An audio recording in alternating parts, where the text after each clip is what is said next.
Hello students, previous video के अंदर हमने अपने एनसीईआरटी एक्सरसाइज क्वेश्चंस को सोल्व करना स्टार्ट किया था। वहाँ पर हमने प्रीवियस वीडियो के अंदर फर्स्ट 2 क्वेश्चंस को सोल्व कर लिया था। जो अपने पास नेक्स्ट थर्ड क्वेश्चन है उसको रीड करते हैं और स्टार्ट करते हैं क्वेश्चन को। The decomposition of NH3 on platinum surface is zero order with के गिवन है इसके लिए 2.5 10⁻⁴ मोल पर लीटर पर second. What are the rate of production of N2 and H2? Clear है। अब सबसे पहले गिवन क्या है उसको देखते हैं। थर्ड क्वेश्चन ये एनसीईआरटी एक्सरसाइज का। The decomposition of ammonia given है। डिकम्पोजिशन ऑफ अमोनिया, जब अमोनिया डिकम्पोज होगा और प्लेटिनम की सरफेस है उसके ऊपर डिकम्पोज हो रहा है तो क्या देता है? नाइट्रोजन गैस और हाइड्रोजन गैस। क्लियर है। फिर इसको क्या कर लेंगे? बैलेंस कर लेंगे। इसको 3 से मल्टीप्लाई करेंगे, इसको 2 से मल्टीप्लाई करेंगे तो इक्वेशन होगी अपनी बैलेंस। क्लियर है। और इस गिवन रिएक्शन के लिए अपने पास रेट कांस्टेंट की वैल्यू गिवन है K = 2.5 10⁻⁴ मोल पर लीटर पर सेकेंड। इस रिएक्शन के लिए डिकम्पोजिशन ऑफ अमोनिया के लिए अपने पास रेट कांस्टेंट की वैल्यू गिवन है। क्लियर है। अभी हमसे क्या कैलकुलेट करवाना चाहता है उसको देखना। What are the rate of production of N2 and H2? हमें निकालना है रेट ऑफ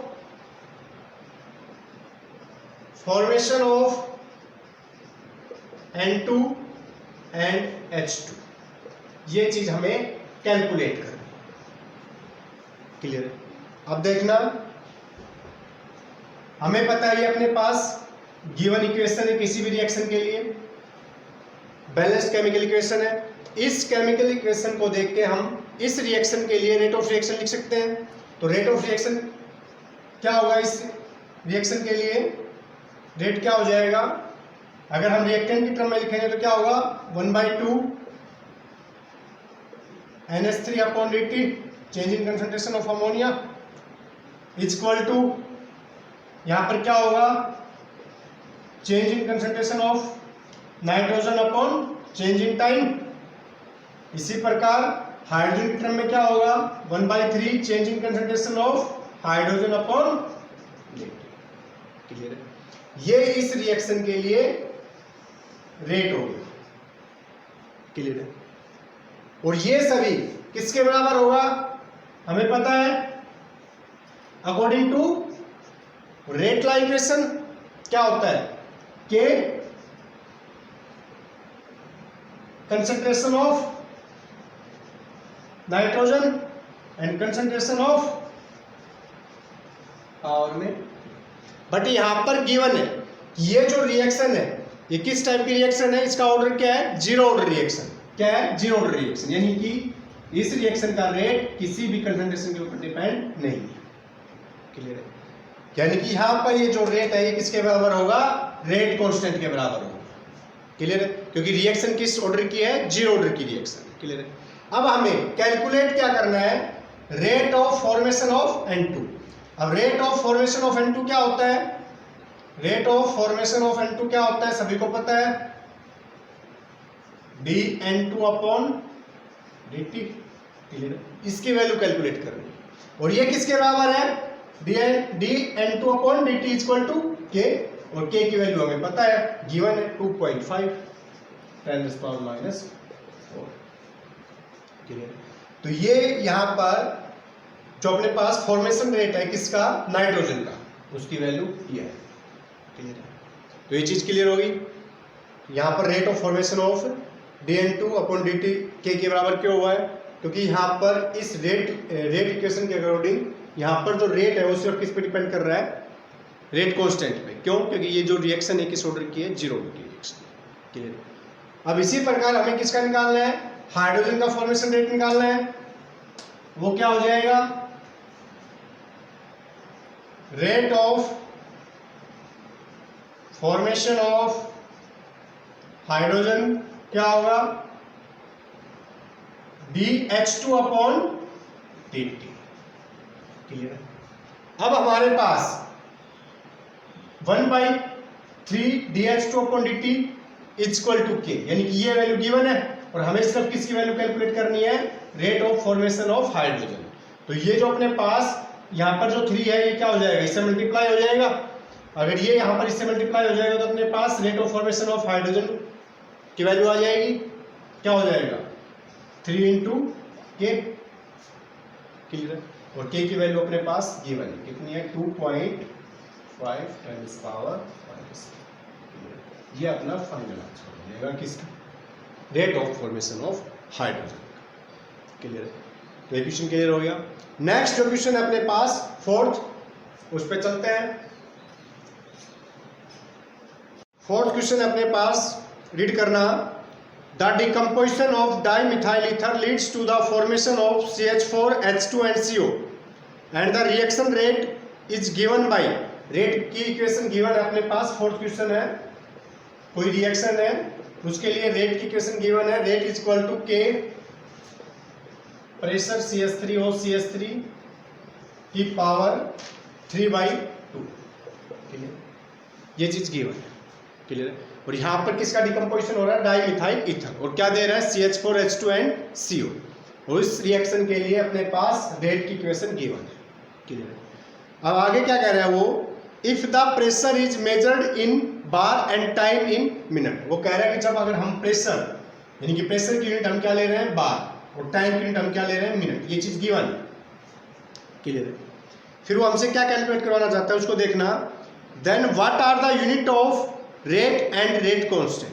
हमें क्या कैलकुलेट करना है, यूनिट ऑफ रेट, एक तो ये चीज कैलकुलेट करनी है, second unit of rate constant, ये चीज हमें यहां पर कैलकुलेट करनी, क्लियर। अब देखना है यहां पर हमें पता है जब अपने पास जो सॉल्यूशन है, यानी कि जो रिएक्टेंट होता है वो सॉल्यूशन के टर्म में होता है, तो वहां पर जो हम रेट ऑफ फॉर्मेशन होता है या रेट ऑफ रिएक्शन होती है, उसकी जो यूनिट होती है वो क्या होती है, मोल पर लीटर पर सेकंड, क्योंकि वहां पर सॉल्यूशन की कंसंट्रेशन क्या होती है, किस टर्म में लेते हैं, मोल पर लीटर में। बट यहाँ पर अपने पास जो रिएक्टेंट है वो क्या है, गैसियस टर्म में, तो यहाँ पर उसकी यूनिट क्या होगी, बार।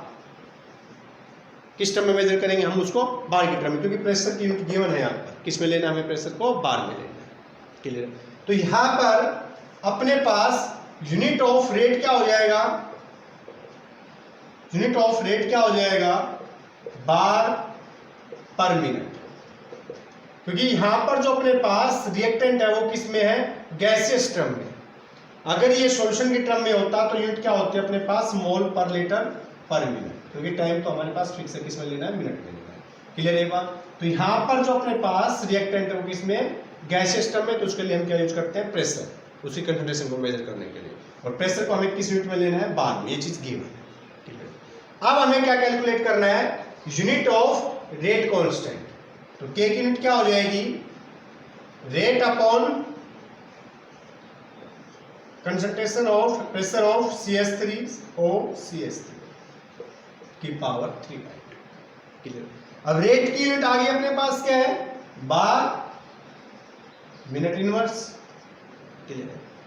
और अपने पास यहां पर क्या है, ये गैस है, और इस गैस का जो अपने पास हम मेजर करते हैं, किस में मेजर करते हैं, प्रेशर की टर्म में, तो इसकी यूनिट क्या हो जाएगी, बार,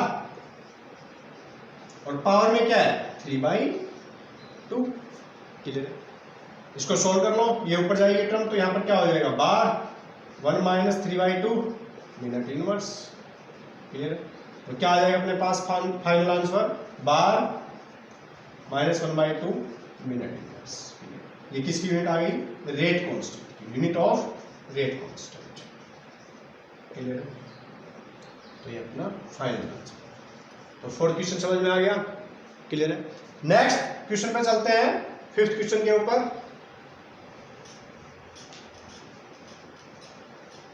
फिफ्थ क्वेश्चन को रीड करना, mention the factors that effect the rate of a chemical reaction.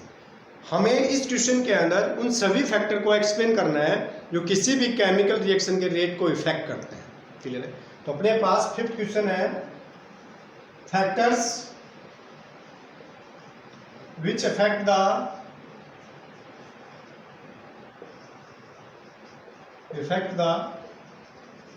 rate of a reaction,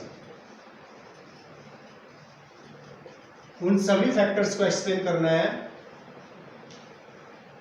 जो किसी भी रिएक्शन के रेट को क्या करते हैं, इफेक्ट करते हैं। क्लियर है? तो वहां पर हमने डिस्कस किया था स्टार्टिंग में भी, फर्स्ट जो फैक्टर होता है वो क्या होता है, nature of reactant. Nature of reactant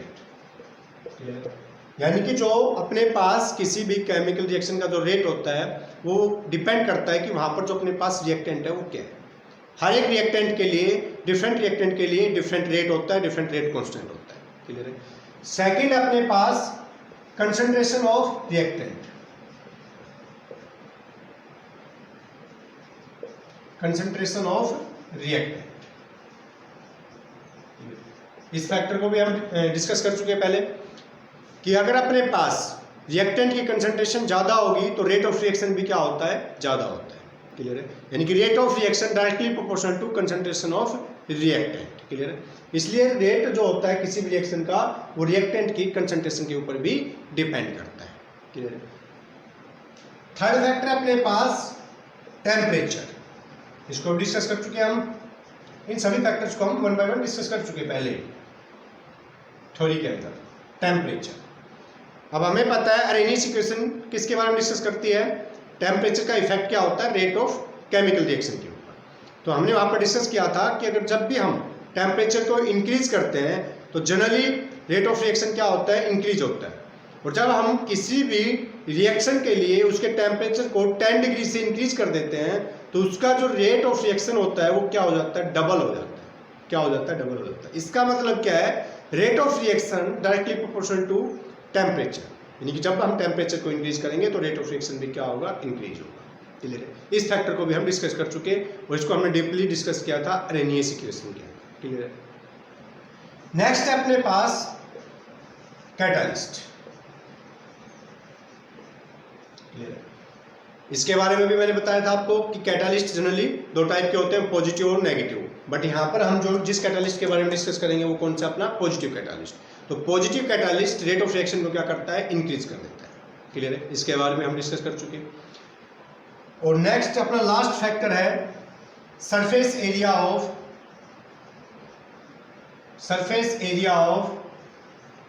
reactant. Clear है? हमें पता है जब बीच रिएक्शन होती है तो रिएक्शन कब होगी, जब दो रिएक्टेंट्स आपस में एक दूसरे के साथ क्या करेंगे, कोलाइड करेंगे, यानी कॉन्टेक्ट में आएंगे।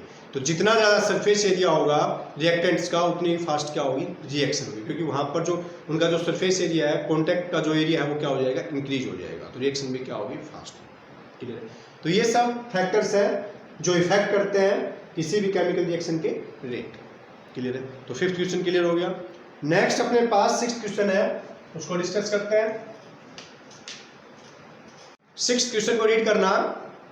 ए reaction is second order with respect to a reactant. ये चीज गिवन है कि अपने पास कोई रिएक्शन है, उसके अंदर एक रिएक्टेंट है, उसके रिस्पेक्ट में जो रिएक्शन है वो अपनी वो सेकंड ऑर्डर की। क्लियर है? आगे रीड करना। How is the rate of reaction affected if the concentration of reactant is double. ये पूछ रहा है हमसे, कैलकुलेट करवा रहा है कि उसकी रेट ऑफ रिएक्शन के ऊपर क्या इफेक्ट होगा जब हम रिएक्टेंट की कंसंट्रेशन को क्या कर देंगे, डबल कर देंगे। और सेकंड क्वेश्चन इसी के अंदर है कि उसका रेट ऑफ रिएक्शन क्या होगा जब हम उसकी कंसंट्रेशन को क्या कर देंगे, हाफ कर देंगे, रिड्यूस टू हाफ। क्लियर? तो ये चीज गिवन है। तो अपने पास सिक्स्थ क्वेश्चन क्या है कि अपने पास कोई रिएक्शन है जिसके अंदर ए रिएक्टेंट है और प्रोडक्ट बना रहा है। क्लियर? और गिवन क्या है, यहां पर जो रेट है यानी कि रेट इक्वल टू के ए की पावर 2। यहां पर एक चीज गिवन है कि यहां पर जो ये अपनी रिएक्शन है इसका जो ऑर्डर है इसके रिस्पेक्ट में वो क्या है, सेकंड ऑर्डर की रिएक्शन। ये चीज गिवन है। क्लियर? अब ये हमसे क्या कैलकुलेट करवाना चाहता है उसको देखते हैं। फर्स्ट क्वेश्चन क्या है, अब मान लें यहां पर जो अपने पास ए की जो कंसंट्रेशन है उसको मैं रिप्रेजेंट कर देता हूं ए से। Concentration of A equal to इसके बराबर है ए के बराबर, समूह ए के बराबर। तो यहाँ पर रेट क्या हो जाएगा, रेट के ए की पावर 2 यानी कि के ए स्क्वायर। अब जो फर्स्ट क्वेश्चन है ये हमसे क्या पूछ रहा है कि इसकी रेट ऑफ रिएक्शन के ऊपर क्या इफेक्ट होगा जब मैं ए की कंसंट्रेशन को क्या कर दूंगा, डबल कर दूंगा, यानी कि 2a कर दूंगा। क्लियर है? तो यहां पर रेट ऑफ रिएक्शन क्या हो जाएगा, के ए की कंसंट्रेशन क्या है 2a और इसके रिस्पेक्ट में ऑर्डर क्या है 2, तो यहां पर क्या हो जाएगा 4k AC। यानी कि इसका मतलब क्या है कि रेट ऑफ रिएक्शन क्या हो जाएगा 4 टाइम हो जाएगा जब हम एक ही कंसंट्रेशन को क्या करेंगे डबल करेंगे। क्लियर है। सेकंड क्वेश्चन क्या अपने पास वो पूछ रहा है कि अगर अपने पास एक ही कंसंट्रेशन को हम क्या कर दें हाफ कर दें यानी कि a/2 कर दें तो इस रिएक्शन के रेट के ऊपर क्या इफेक्ट होगा। तो यहां पर क्या हो जाएगा रेट k इक्वल टू एक ही कंसंट्रेशन क्या होगी अब a/2 और पावर में गिवन है चीज। क्लियर है। पावर में तो यहां पर रेट ऑफ रिएक्शन क्या हो जाएगा k a/4 यानी कि इसको मैं क्या लिख सकता हूं 1/4 k। तो रेट ऑफ रिएक्शन क्या हो जाएगा 1/4 टाइम्स किसका जो स्टार्टिंग में अपना रेट ऑफ रिएक्शन। क्लियर है। तो ये चीज क्लियर होगी। तो 6th क्वेश्चन क्लियर हो गया। नेक्स्ट क्वेश्चन अपने पास 7th।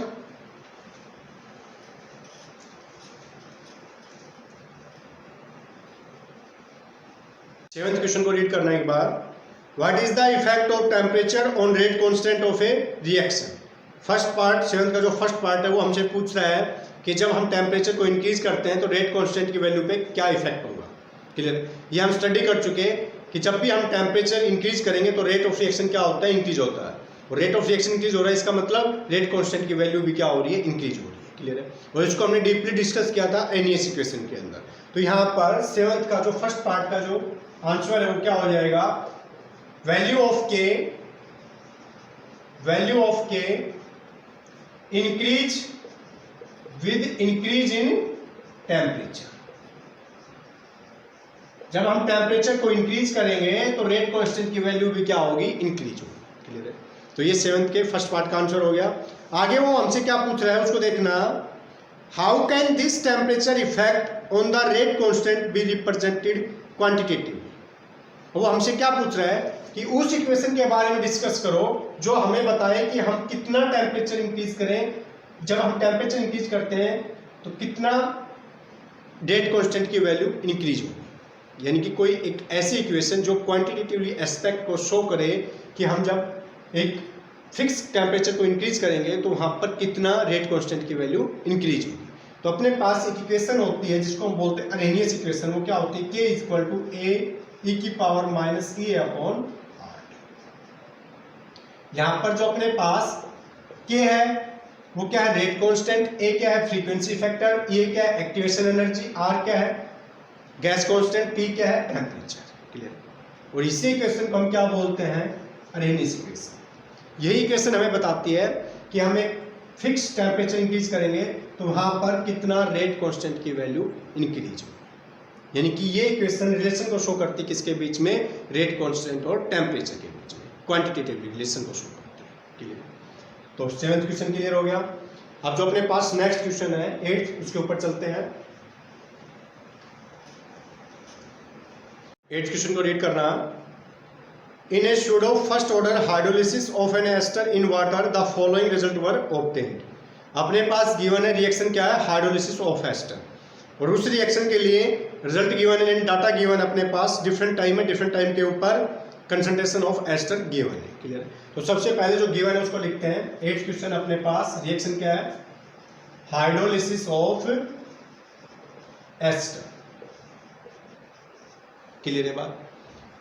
और किस ऑर्डर की रिएक्शन है फर्स्ट ऑर्डर की रिएक्शन। क्लियर है। और इस रिएक्शन के लिए डाटा गिवन है डाटा क्या अपने पास डिफरेंट टाइम है डिफरेंट टाइम के ऊपर एस्टर की कंसंट्रेशन गिवन है मोल पर लीटर। टाइम अपने पास इंटरवल दे रखा है 0, 30, 60, 90। 0 के ऊपर जो एस्टर की जो कंसंट्रेशन है वो क्या थी स्टार्टिंग में 0.55, 30 के ऊपर 0.31, 60 के ऊपर 0.17 और 90 के ऊपर अपने पास 0.085। ये कंसंट्रेशन अपने पास गिवन है। क्लियर। डिफरेंट टाइम में अभी हमसे क्या कैलकुलेट करवाना चाहता है उसको देखते हैं। अभी इस क्वेश्चन के अंदर 2 पार्ट है। फर्स्ट पार्ट क्या है calculate the average rate of reaction between the time interval 30 to 60 second. First part में ये हमसे क्या कैलकुलेट करवाना चाहता है उसको देखना। Average rate of reaction in interval क्या अपने पास 30 to 60, यानी कि अपने पास ये टाइम इंटरवल है, इस टाइम इंटरवल के अंदर इस रिएक्शन का रेट क्या था उसको कैलकुलेट करना है। तो इक्वेशन क्या हो जाएगी अपने पास, हमें पता है minus del x upon del, यहाँ पर x क्या है, change in concentration of reactant यानी कि एस्टर। इस इंटरवल के अंदर एस्टर की कंसंट्रेशन कितना चेंज हुई है, क्लियर, उसको डिनोट करता है डेल x।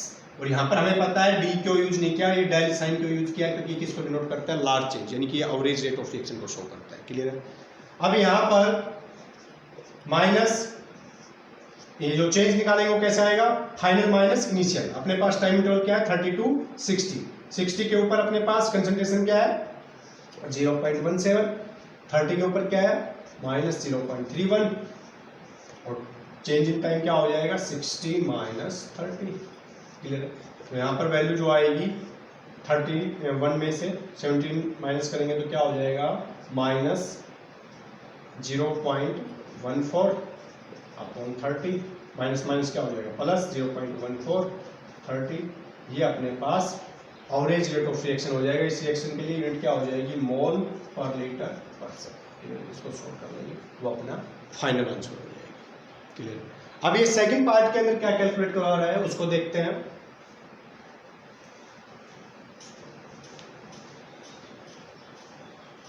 अब सेकंड पार्ट के अंदर देखना, calculate the pseudo first order rate constant for hydrolysis of ester. क्या कैलकुलेट करना है सेकंड पार्ट के अंदर, हमें इस रिएक्शन के लिए रेट कांस्टेंट की वैल्यू कैलकुलेट करना है, क्लियर। और हमें पता है फर्स्ट ऑर्डर के लिए जो इक्वेशन होती है रेट कांस्टेंट के लिए वो क्या होती है, k equal to 2.303 upon T log A not upon A, clear. ये अपने पास फर्स्ट ऑर्डर के लिए रेट कांस्टेंट की इक्वेशन होती है, क्लियर है। अब यहाँ पर हमें क्या कैलकुलेट करना है, k की वैल्यू कैलकुलेट करनी है, क्लियर है। अब अपने पास देखना है यहाँ पर डिफरेंट टाइम है अपने पास, डिफरेंट टाइम पे डिफरेंट कंसंट्रेशन गिवन है, क्लियर है।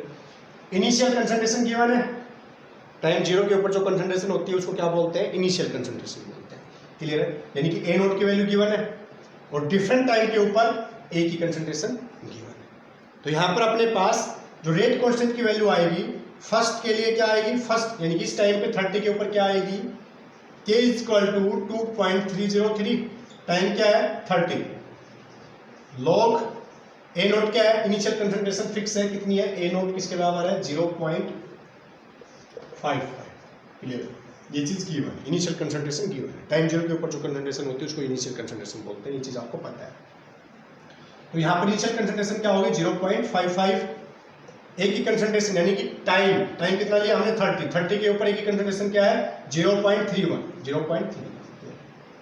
जब आप इसको सोल्व करोगे तो आपके पास जो आंसर आएगा, मैं उसको डायरेक्ट लिख रहा हूं, वो आंसर आएगा 1.91 10⁻² सेकेंड इनवर्स, क्लियर। इसी प्रकार के की वैल्यू कैलकुलेट करोगे आप किसके ऊपर, टाइम 60 के ऊपर, तो 2.303, टाइम कितना है 60, और इस टाइम इनिशियल कंसंट्रेशन कितनी है 0.55 ए नोट, और इस टाइम के ऊपर ए की जो कंसंट्रेशन है वो कितनी है 0.17। जब आप इसको सोल्व करोगे तो आपके पास आंसर आएगा 1.96 10⁻² सेकेंड, क्लियर। इसी प्रकार जो अपने पास टाइम 90 है उसके ऊपर जो के की वैल्यू आएगी उसको देखते हैं।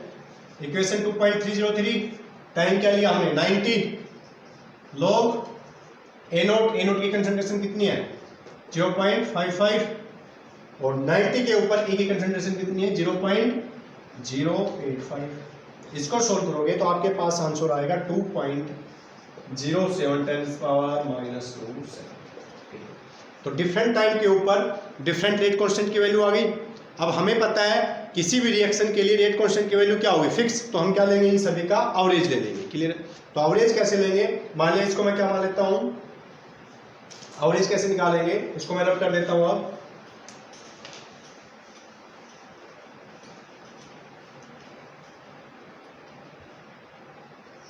A0 और A0 की वैल्यू यहाँ पर क्या थी 0.55। क्लियर। अब हमें पता है किसी भी रिएक्शन के लिए जो रेट कांस्टेंट की वैल्यू होती है वो क्या होती है, फिक्स होती है। क्लियर। तो हम क्या निकालेंगे, क्योंकि यहाँ पर जो वैल्यू आ रही है थोड़ा क्या हो रही है, चेंज हो रही है, तो हमें क्या निकालना है, एवरेज निकालेंगे। तो वही उस रिएक्शन के लिए क्या होगी, रेट कांस्टेंट की वैल्यू होगी। तो एवरेज कैसे निकालेंगे, इसका सम करेंगे, इन तीनों का सम करेंगे और 3 से क्या कर देंगे, डिवाइड कर देंगे। 1.91 10⁻⁻² प्लस 1.96 10⁻⁻² प्लस 2.07 10⁻⁻² और किससे डिवाइड कर देंगे, 3 से डिवाइड कर देंगे। तो अपने पास जो आंसर आएगा वो डायरेक्ट लिख रहा हूं मैं, क्या आएगा 1.98 10⁻⁻² सेकेंड। तो ये इस रिएक्शन के लिए रेट कांस्टेंट की वैल्यू है। क्लियर। तो ये चीज क्लियर होगी, आपको 8 क्वेश्चन समझ में आ गया। क्लियर। तो आज यहीं पर स्टॉप करते हैं, नेक्स्ट वीडियो में मिलते हैं नेक्स्ट क्वेश्चन के साथ। क्लियर। और हर एक क्वेश्चन को आपने अच्छे से सोल्व करना है।